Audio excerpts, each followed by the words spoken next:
1.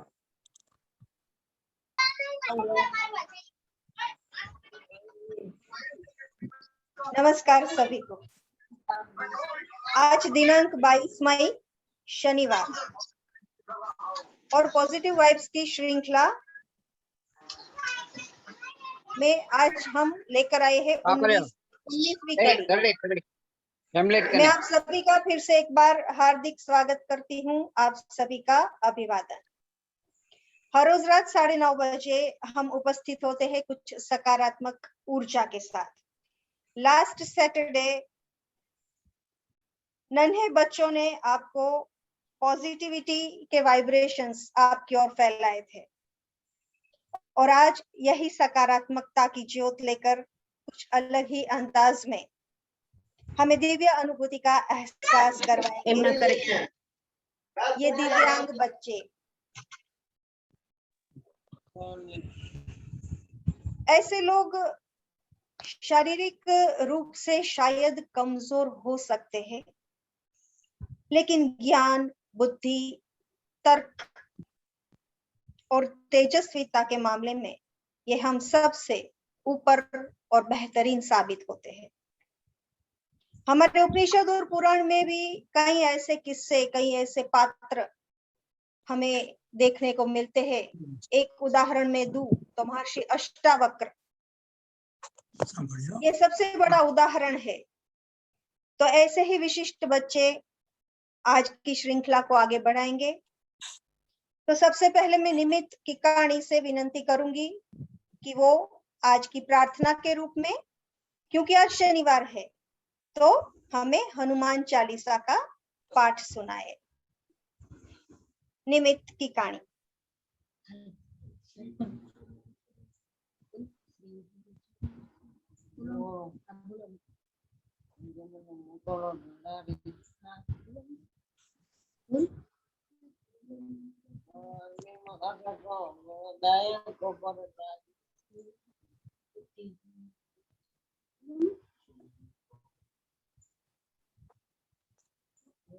देव मोहि हरो के तनका मान ज्ञान गुरु जागर देह के तो जागर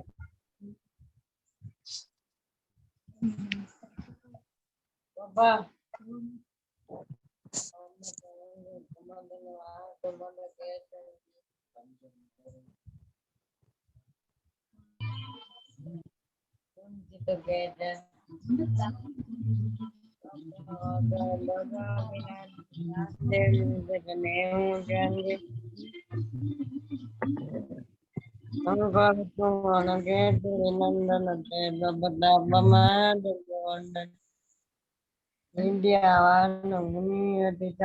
राम काज करिवे को आटो भूचरित राम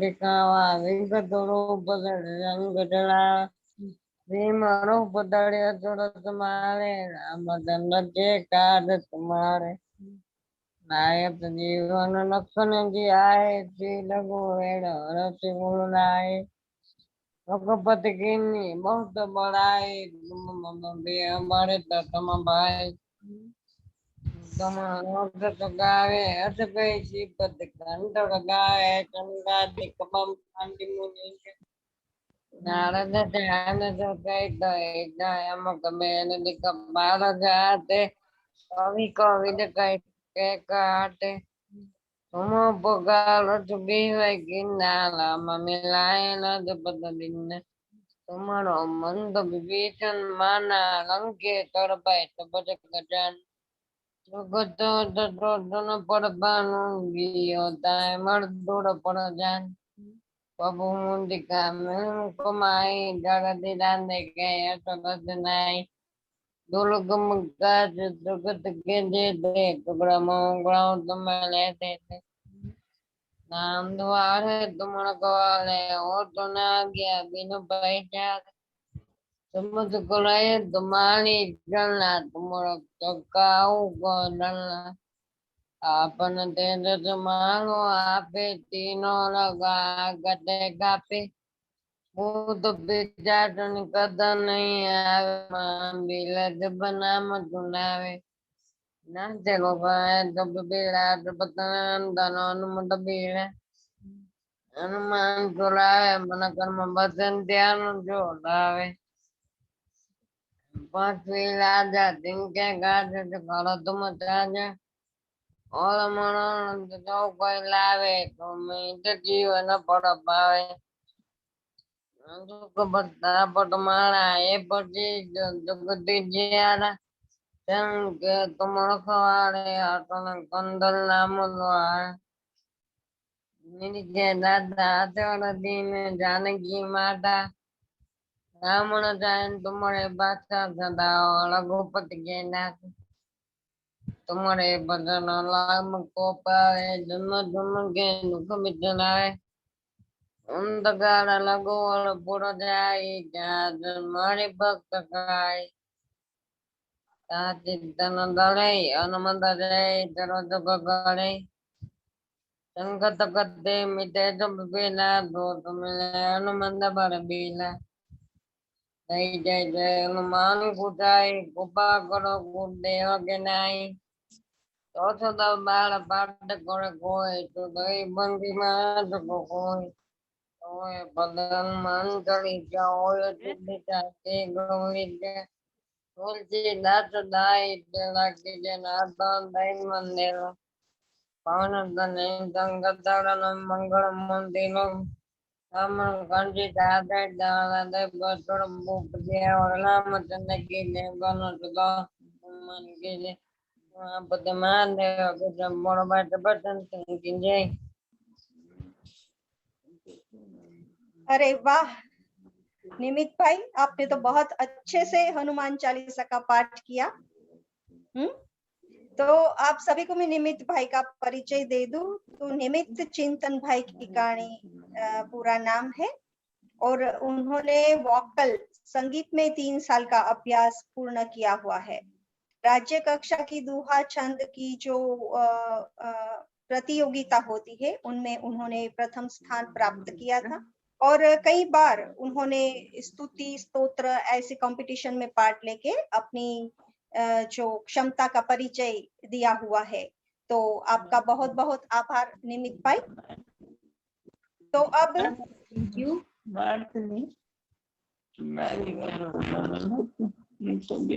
हनुमान स्तुति के बाद, रामायण के बाद चलिए चलते हैं महाभारत की ओर, जहाँ कुरुक्षेत्र के मैदान में भगवान श्री कृष्ण ने गीता गान किया था। तो ऐसा ही गीता का एक श्लोक लेकर हमारे सामने उपस्थित हो रहे हैं ओम। ओम बहुत ही हंसमुख बच्चा है और बहुत ही ओबीडियंट है और पूरे फैमिली में बहुत ही चहीता लड़का है। तो ओम भगवत गीता का हमें श्लोक सुनाएंगे। यदा यदा धर्मस्य ज्ञानीभूति भारत अभ्युदयं धर्मस्य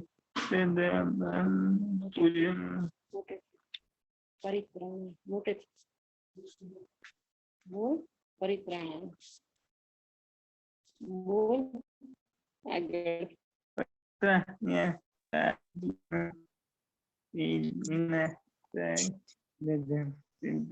बोल जोस्ती धर्म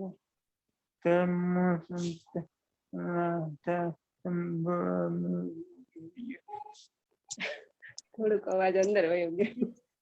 कोई बात नहीं आशा जी। बहुत अच्छी कोशिश की है ओम ने। ओम बहुत ही अच्छा आपने पढ़ा है और अब मैं नजीमा बहन से कहूँ कि आपने जो श्लोक पढ़ा है उसका वो ट्रांसलेशन हमें करके सुनाएंगी। बहुत ही अच्छा श्लोक सुनाया है। मैं उसका भावार्थ आप लोगों को सुनाऊंगी। ये अध्याय 4 के 7 और 8वें श्लोक ओम ने हम सभी को अनुपठन करके सुनाया है, जिसका मैं भावार्थ करूंगी। हे भारत, जब जब धर्म की हानि और अधर्म की वृद्धि होती है तब तब ही मैं अपने रूप को रचता हूँ, अर्थात साराकार रूप से लोगों के सम्मुख प्रकट होता हूँ। साधु पुरुषों का उद्धार करने के लिए, पाप कर्म करने वालों का विनाश करने के लिए और धर्म की अच्छी तरह से स्थापना करने के लिए मैं युग युग में प्रकट हुआ करता हूँ। ओम जय श्री।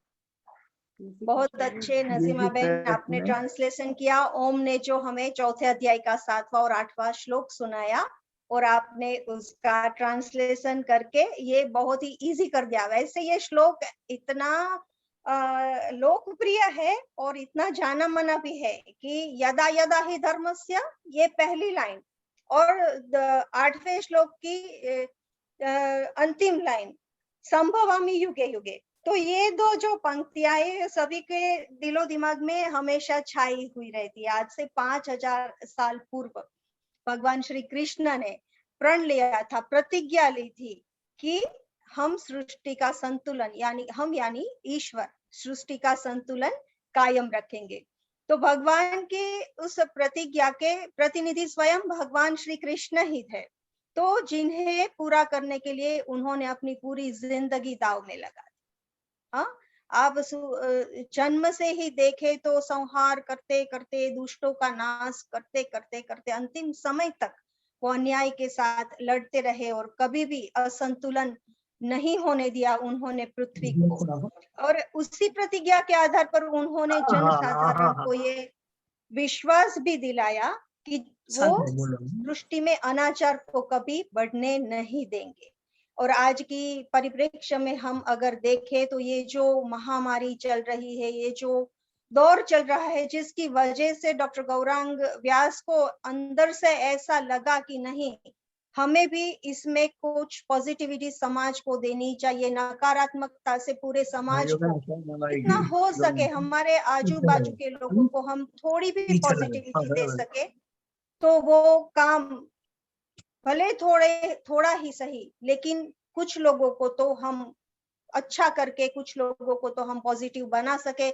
ऐसी उदात्त जो बात उनके मन में आई, तो शायद मैं ऐसा मानती हूँ कि शायद ईश्वर ने ही उन्हें प्रोत्साहित किया होगा, उन्हें प्रेरणा दी होगी कि नहीं, ऐसा काम भी हमें करना चाहिए।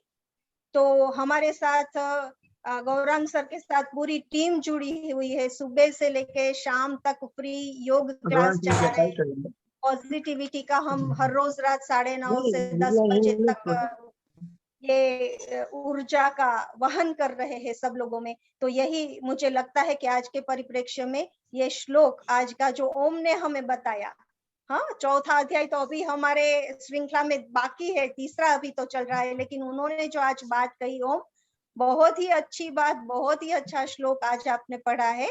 तो आपका बहुत बहुत धन्यवाद।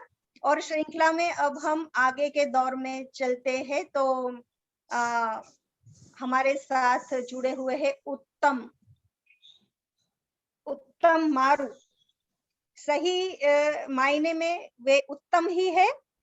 जब मेरी उनके दादाजी से फोन में बात हुई तो उनके दादाजी की भी पर्सनालिटी, आवाज से भी मुझे पता चला कि नहीं, ये तो बहुत ही कुछ अलग ही किस्म के लोग हैं। फिर उत्तम से भी बात हुई तो उत्तम के बारे में पहले तो मैं कहूँ तो वो मेरा गुरु बंधु है, हम दोनों के गुरु एक है। और उसके बाद गीता जी के 700 के 700 श्लोक उसे कंठस्थ है।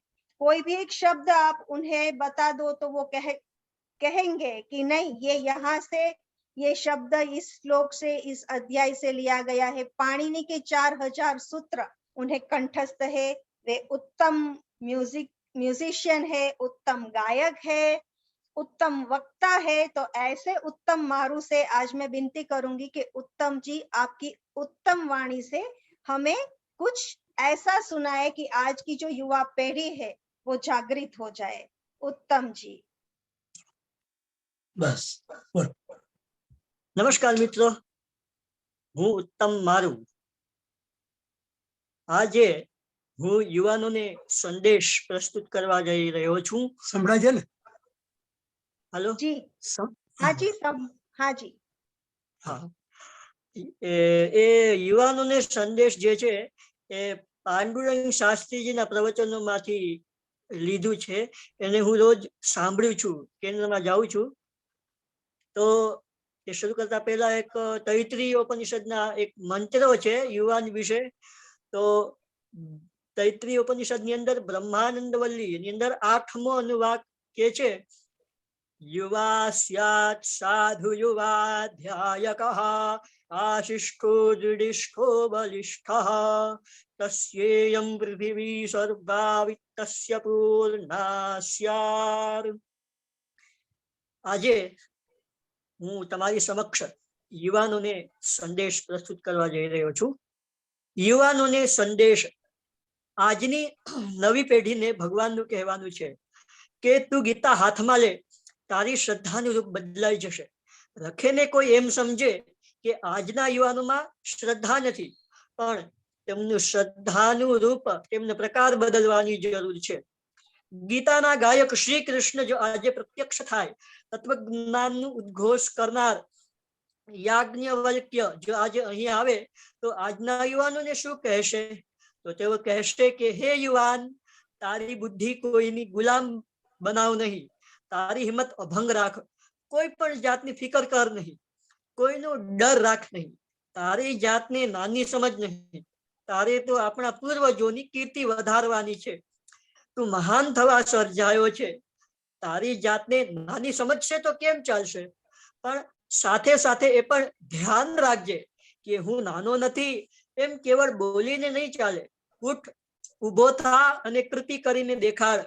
વેદો અને ઉપનિષદોનું જ્વલંત તત્વજ્ઞાન વિશ્વની સામે તારે ઉભું કરવાનું છે. તારા પૂર્વજો જે કંઈ કરી ન શક્યા તે તારે કરી દેખાડવાનું છે. તારે મહાભારતથી પણ ભવ્ય અને મોટું મહાકાવ્ય લખવાનું છે. કાલિદાસ કરતા પણ શ્રેષ્ઠ કલાકૃતિ તારે નિર્માણ કરવાનું છે. રાણા પ્રતાપ અને શિવાજીને પણ શરમાવે તેવું શૌર્ય પરાક્રમ તારે કરી દેખાડવાનું છે. હજારો વર્ષની અનુભવ જેની પાછળ છે, તેમજ હજારો વર્ષની પરંપરા વાળું તત્વજ્ઞાન, વેદો અને ઉપનિષદોનું તત્વજ્ઞાન, તેમજ સેંકડો લોકો જેનાથી મુક્તિ પામ્યા એવું તત્વજ્ઞાન, નવી ઉત્કૃષ્ટ વિચારસરણી જો તારી નજર સમક્ષ લોપ પામશે અથવા તો અસ્ત થશે, તો તારા માટે તે શરમ ભરેલી વાત છે. તું કોઈનું સાંભળતો નથી એવો તારા ઉપર અમારો આરોપ નથી, પરંતુ ભગવાનને પણ લોભાવે તેવી રીતનું શ્રેષ્ઠ વિશ્વ કેમ નિર્માણ કરતો નથી એવો તારા ઉપર અમારો આરોપ છે. આજે ઘણા લોકો નવી પેઢીને કહેશે કે તમે અશ્રદ્ધાળુ છો, કે શ્રી કૃષ્ણ કે યાજ્ઞવલ્ક્ય આજે કદાચ આવે તો તેઓ એવું નહીં કહે, તો તેઓ કહેશે કે તું વાંચતો નથી, તું કોઈનું માનતો નથી એવી તકરાર અમે નથી કરતા, પરંતુ અમારી તકરાર એટલી છે કે ભગવાનને પણ લોભાવે તેવી રીતનું નવું વિશ્વ કેમ નિર્માણ કરતું નથી. તને નાટક સિનેમા જોવાનો શોખ છે, તેથી કદાચ ધાર્મિક માણસો તારા ઉપર ગુસ્સે થતા હશે, પરંતુ અમે કેવળ આનાથી ગુસ્સે થતા નથી, પણ જેના જીવન ઉપરથી નાટક લખી શકાય એવી ખુમારી ભરેલ તું જીવન જીવી દેખાડતું નથી, એ જ મોટી દુઃખની વાત છે. તું નાટક જોવા જાય છે અથવા સિનેમા જોવા જાય છે, તે માટે અમારી ફરિયાદ નથી, પરંતુ એવું જીવન તારે ઊભું કરવું જોઈએ કે જે જોયા પછી લેખકો અને કવિઓને લાગવું જોઈએ કે આનું નાટક લખવું. આવું જીવન તું નિર્માણ કરતો નથી, એ માટે અમારી ફરિયાદ છે. તારે રંગ ઉડાડવું હોય તો ઉડાડ, રંગ ઉડાડવાના તારા દહાડા છે, પરંતુ તું એવી રમત રમ કે જેનાથી હજારો લોકોના જીવનનો રંગીન બને. હું જયારે રણ મેદાન ઉપર રમવા ઉભો થઈશ ત્યારે હજારો લોકોને જુદો રંગ આપીશ, તેના જીવનનો રંગ બદલાવીશ, એવી અભિલાષા તું રાખ. તું રડવા જન્મ્યો નથી, સંકટોથી ડર નહીં, જીવનના અફાટ સાગરમાં બેધડક વિચાર ન કરતા તું કૂદકો માર અને તેમના કડીએ દટાઈ ગયેલા રથને બહાર કાઢ. ભગવાનને પણ લોભાવે તેવી રીતનું જીવન તૈયાર કર કે જે જોયા પછી ભગવાન પણ તમને આલિંગન આપશે. જીવનનું સત્વ આવા પ્રકારનું હોવું જોઈએ, તે સત્વ બહાર કાઢવું જોઈએ. આજે શ્રી કૃષ્ણ આવે તો નવી પેઢીને અશ્રદ્ધાળુ ઠરાવી અને અવગણશે નહીં, પણ મૂર્ખ તો ચોક્કસ ઠરાવશે, અને કદાચ મૂર્ખ ગણી તેમની ફરિયાદ રજૂ કરશે. તેમની ફરિયાદ એ જશે કે તારી પાસે જે અપેક્ષા છે તે ન કરતા તું જુદું કરે છે, અને એમની અપેક્ષા એવી છે કે તું એવું જીવન જીવી દેખાડ કે જે જોયા પછી લેખકો અને કવિઓને તારા જીવન વિશે લખવાની પ્રેરણા મળે. તેમજ યુવતીઓને પણ આવી રીતનું કહેશે કે તારી ઉર્મિઓએ પણ એવી પ્રેરણા આપવી જોઈએ કે તું અબળા નથી, મહિલા છે, ભોગ દાસી થવા જન્મેલી નથી, પણ મહિષાસુરની મર્દિની છે, મહાલક્ષ્મી છે, મહાકાળી છે અને મહાસરસ્વતી છે. સૌને ધન્યવાદ. नमस्कार. बहुत अच्छी बात आपने बताई उत्तम भाई। क्या कहने।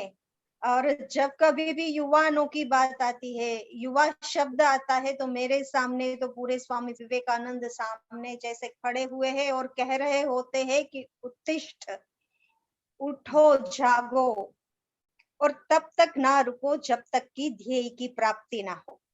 तो तो सबसे बड़ा कठोपनिषद जो कहता है कि धर्म है, उत्तिष्ठत जाग्रत प्राप्यवरान्वितो Yes. होता है. उपनिषद का, वेद का वाक्य है ये। तो सबसे बड़ी बात है वो है अपने स्वभाव के प्रति है वो सच्चे होना, सच्चाई की हमेशा जीत होती है। और जो युवा पीढ़ी होती है, वो हमारे समाज का बैकबोन कहलाता है। कोई भी देश का भविष्य युवा के द्वारा ही सुंदर बनाया जा सकता है। और अब समय है कि यूथ को अपनी जिम्मेदारियों के साथ साथ अपनी जो ताकत है उसे भी सशक्त बनाना होगा। यूथ को, देश को विकसित बनाने के लिए आज की युवा पीढ़ी को आर्थिक, सामाजिक और अनेक स्तर पर अपनी जो है अपनी हिम्मत जुटा के अपना प्रादुर्भाव, पदार्पण करना होगा समाज को आगे बढ़ाने के लिए, और सकारात्मकता का भी निर्माण करना होगा। क्योंकि आज जो परिस्थिति चल रही है उसमें सकारात्मकता की, पॉजिटिविटी की हम सभी को बहुत ही आवश्यकता है। तो आज इस श्रृंखला में आप सभी लोगों ने आकर इस श्रृंखला को और भी जीवंत बना दिया, और भी पॉजिटिव बना दिया है। तो इसी श्रृंखला में हम हमारे आगे चलते हुए कानन बहन से मैं विनंती करूंगी कि वो आज एक हमें मॉरल स्टोरी सुनाए। कानन बहन।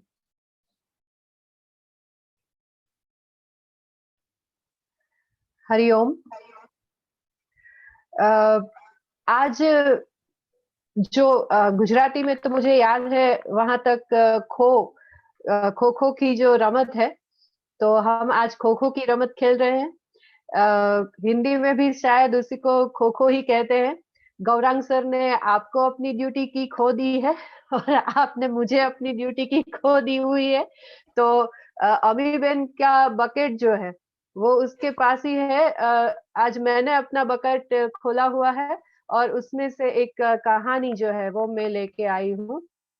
पंचतंत्र की कहानी है। पंडित विष्णु शर्मा का बहुत ही जाना माना ग्रंथ है, जिसने राजा के 3 मूर्ख राजकुमार जो थे उसको नीति शास्त्र का ज्ञान देने के लिए, नीति शास्त्र में निपुण बनाने के लिए ये कहानियां अपने आप से कही थी, और उन बच्चों को, उन राजकुमार जो है उनको उन्होंने नीति शास्त्र में प्रवीण बनाया था। तो आज की जो कहानी है वो है सच्चे मित्रों की कहानी। एक सुंदर सा वन था कि जिसके बीच में एक बहुत ही अच्छा सा तालाब था, और तालाब के किनारे था जामुन का पेड़। अब जामुन का पेड़ सुना तो आपको लगा कि मैं मगर और बंदर की बात करूंगी, लेकिन नहीं, मैं मगर और बंदर की बात नहीं कर रही हूँ। मैं 4 और मित्रों की बात कर रही हूँ। ये मित्र है हिरन, चूहा, कौवा और कछुआ। तो कछुआ तो तालाब में रहता था, कौवा जो है वो जामुन के पेड़ पर अपना घोंसला बनाकर रहता था, चूहा उसी पेड़ के नीचे बिल में रहता था, और हिरन नजदीक की झाड़ियों में रहता था। चारों बहुत ही अच्छे दोस्त थे, बहुत ही अच्छे मित्र थे। हर रोज मिलते थे, आनंद करते थे, घुमा फिरा करते थे, खाते थे, पीते थे, और बस ऐसे ही उनके दिन प्रसार होते थे। अच्छा, एक दिन क्या हुआ, दोपहर बीत गई लेकिन हिरन कहीं दिखाई नहीं दिया। तो तीनों को चिंता होने लगी कि हिरन कहाँ गया। तो कौवे ने कहा, ठहरो, मैं देख कर आता हूँ कि हिरन कहाँ रह गया। अब जब कौवा उठता उठता गया तो उसने देखा कि हिरन तो जाल में फंसा हुआ है। हिरन की आंख में आंसू है, वो कह रहा है, मुझे बचाओ, मुझे लगता है कि शिकारी के हाथ अब मेरा वध हो जाएगा। कौवे ने कहा, अरे ऐसा नहीं हो सकता, ठहरो, मैं कुछ करता हूँ। वापस आया चूहे और कछुए को बताया कि हिरन तो जाल में फंसा हुआ है। चूहे ने कहा कोई बात नहीं, मैं अपने नुकीले दांतों से वो जाल काट दूंगा, लेकिन मैं तो इतनी झड़प से वहां नहीं पहुंच जाऊंगा। कौवे ने कहा क्या हुआ, तुम मेरी पीठ पे हो जाओ, बैठ जाओ, मैं तुम्हें वहां ले चलता हूँ। कछुए ने कहा अच्छा ठीक है, तुम दोनों पहुंचो, मैं धीरे धीरे धीरे धीरे आता हूँ। कौवा और चूहा पहुंचे। चूहे ने शिकारी का जो जाल था उसे काट दिया और फिर हिरन को मुक्त कर दिया। तीनों ही एकदम आनंदित हो गए। तभी वहां कछुआ भी पहुंच गया। तीनों अपना आनंद जो है वो ऐसे ही व्यक्त कर रहे थे कि सहसा कुछ आवाज आई। सभी चौकन्ने हो गए। सुना तो वो शिकारी वापस आ रहा था। हिरन ने कहा अरे जल्दी छुप जाओ, ये शिकारी आ रहा है, फिर से हमें पकड़ लेगा। हिरन तो गया झाड़ी में, चूहा बैठ गया पेड़ पर और कछुआ जो है वो बेचारा धीरे धीरे चलता हुआ अभी छिपने जा ही रहा था कि शिकारी की नजर उस पर पड़ गई। अब शिकारी ने देखा कि मेरा जाल तो वहां पे कट गया है, तो अब कोई बात नहीं, हिरन नहीं तो कछुआ सही, ये समझकर उसने कछुए को अपने थैले में डाल दिया। पर अब तो वो तीन, हिरन, कौवा और चूहा, ये चिंतित हो गए। कह रहे ये क्या हुआ, हिरन को बचाने गए तो कछुआ शिकारी के हाथ में आ गया। हिरन ने कहा कोई बात नहीं, देखो मैं ऐसा करता हूँ कि मैं लंगड़ाता शिकारी के सामने से पसार होता हूँ, और जैसे ही शिकारी मेरे पीछे आए कि चूहा जाकर वो थैला जो है वो काट दे। कौवे ने कहा कि अगर शिकारी ने तुम्हें पकड़ लिया तो? अरे नहीं भाई, वो मुझे नहीं पकड़ पाएगा। और जैसे उन्होंने तय किया था तो हिरन जो है वो लंगड़ाता लंगड़ाता शिकारी के सामने गया। शिकारी को लगा कि क्या बात है भाई, आज तो कछुआ भी है और हिरन भी मिल गया। तो वो तो हिरन को जैसे पता ना चले उस तरह धीरे धीरे उसके पास जाने लगा। और जैसे ही वो नजदीक आया कि हिरन तो दौड़ता गया, कभी इधर कभी उधर, कभी इधर कभी उधर, कभी इधर कभी उधर। शिकारी भी उसके पीछे इधर उधर फिरता गया। और कौवे ने जाकर चूहे को बताया कि जाओ जल्दी वो थैला काट दो। वो थैला कट गया। कछुआ जो है वो मुक्त हो गया। कछुआ जल्दी जल्दी झाड़ी में छिप गया और कौवा उठता उठता वहां हिरन के पास आया, भैया दौड़ो, कछुआ जी मुक्त हो गए हैं। तो फिर हिरन ने जो दौड़ लगाई तो शिकारी तो उसे पकड़ ही नहीं पाया। कोई बात नहीं, शिकारी को लगा हिरन ना सही, कछुआ तो हाथ में आया ही है। वापस गया तो क्या देखता है, थैला फटा हुआ है, कटा हुआ है, अब कछुआ भी नहीं है। हे भगवान, शिकारी को लगा आज तो न हिरन मिला न कछुआ। वो निराश होता होता अपने गांव की ओर बढ़ गया। लेकिन हमें सीख क्या मिली इस वार्ता से, इस कहानी से, इस पंचतंत्र पंडित विष्णु शर्मा के सच्चे मित्र की कहानी से, कि भाई छोटा हो बड़ा हो कोई भी हो, लेकिन हर एक दोस्त जरूरी होता है। तो हमारे भी जो दोस्त हैं वो हमारे लिए खूब एकदम ही जरूरी है, और जैसे हम भी उनके लिए जरूरी है। तो क्या हुआ ना कि हम और वो सब मिलकर इतना आनंद करें कि निरंतर ये जीवन यात्रा ऐसे ही हंसते गाते चलती रहे। Thank you very much.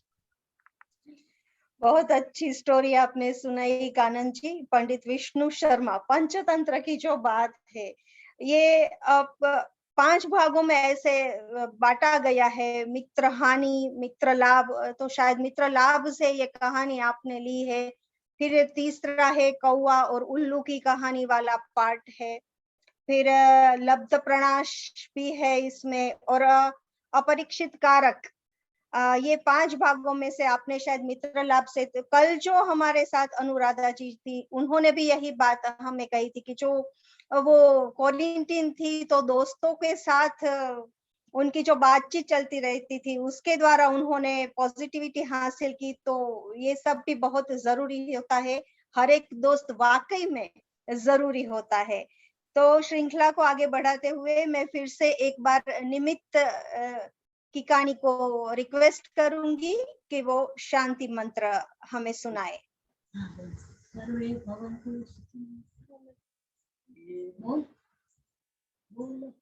सर्वे भवन्तु सर्वे सन्तु निरामया बोल सर्वे सन्तु निरामया सर्वे भद्राणि पश्यन्तु सर्वे भद्राणि पश्यन्तु बोल भद्राणि मा कश्चित् दुःखमात् भवेत् बोल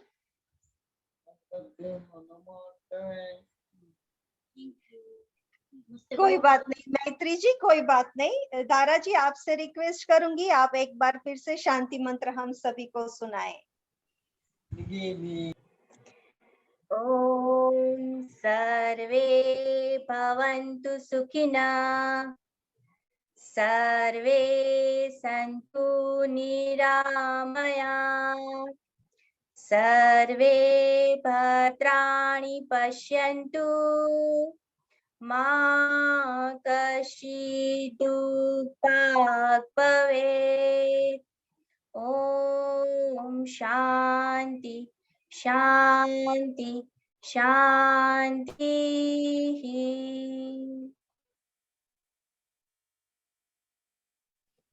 तो यह थी हमारी आज की पॉजिटिव वाइब्स श्रृंखला की 19वीं कड़ी। आप सभी यहाँ पर उपस्थित हुए और इस कार्यक्रम को बहुत ही दिव्यता से अभिभूत किया, इसलिए मैं आप सभी का उत्तम ओम और निमित्त आप सभी का तहे दिल से आभार व्यक्त करती हूँ। बहुत बहुत धन्यवाद आप सभी का।